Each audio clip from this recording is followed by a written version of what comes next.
Hello అండి, hi. Editions ఇప్పుడు చూద్దాము. సింగిల్ డిజిట్ నెంబరు మనం ఈజీగా చేసేస్తాం. 9 + 8 ఎంత అవుతుందండి? 17 అవుతుంది కదా. ఇప్పుడు డబుల్ డిజిట్ చూద్దాం. 13 + 17 ఎంత అవుతుంది? మనం పాతకాలం నేర్చుకున్నట్టుగా 3 7 ఎంత 10. మొత్తం ఈ 3 యాడ్ చేస్తే 3 అవుతుంది, 30. అలా కాకుండా ఇప్పుడు ఇంకో పద్ధతి చూపిస్తున్నానండి మీకు. ఇక్కడ 13 ఎలా రాయొచ్చు? 10 + 3, 17 10 + 7. అప్పుడు ఎంత అవుతుందండి? 10 10 20, 3 7 10 అంటే 30. అవునా? ఇప్పుడు 3 డిజిట్ నెంబరు ఎడిషన్ చూద్దాం. ఇక్కడ మనం 256 492 తీసుకున్నానండి. దీన్ని ఎలా రాసుకోవచ్చు? 200 + 50 + 6 రాయొచ్చు కదండి మనం. ఈ 492ని ఎలా రాసుకోవచ్చు? 400 + 90 + 2 అంటే 200 400 600, 50 + 90 140, 6 + 2 8. టోటల్ ఎంత అవుతుందండి?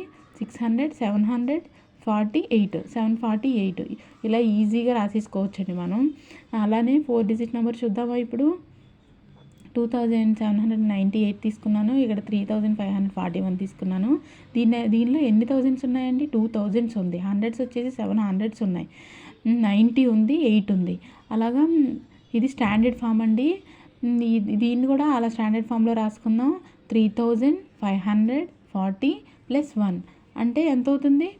2300 2000 3000 5000 700 500 1200 90 40 130 8 + 1 9. ఈ మొత్తం యాడ్ చేసేస్తే ఎంత అవుతుందండి? ఈజీగా యాడ్ చేయొచ్చండి వీటిని. 5000 1000 అంటే 6000. హండ్రెడ్స్ 200 ఉంది, 39 6239. చూసారండి, ఈజీగా రాసేసాను.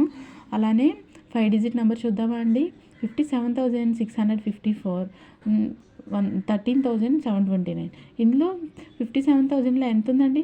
అంటే 50,000 ఉన్నాయి, 7,000 ఉన్నది, 600 ఉన్నది, 50 ఉంది +4. అలానే ఇందులో 10,000 3,000 729 అంటే 60,000 10,000 1300 70 13. టోటల్ ఎంత అవుతుందండి? 71,383. ఇలా మీరు double digit, triple digit, 4 digits, 5 digits ఎంతవరకైనా మీరు ఎడిషన్స్ సింపుల్గా నేర్చేసుకోవచ్చు. ఇది కొంచెం ప్రాక్టీస్ చేశారంటే చాలా ఈజీగా వచ్చేస్తాయండి ఎడిషన్ సమ్స్ అనేవి. ఈ వీడియో మీకు యూజ్ అవుతుందని అనుకుంటున్నాను నేను. థ్యాంక్ యూ అండి.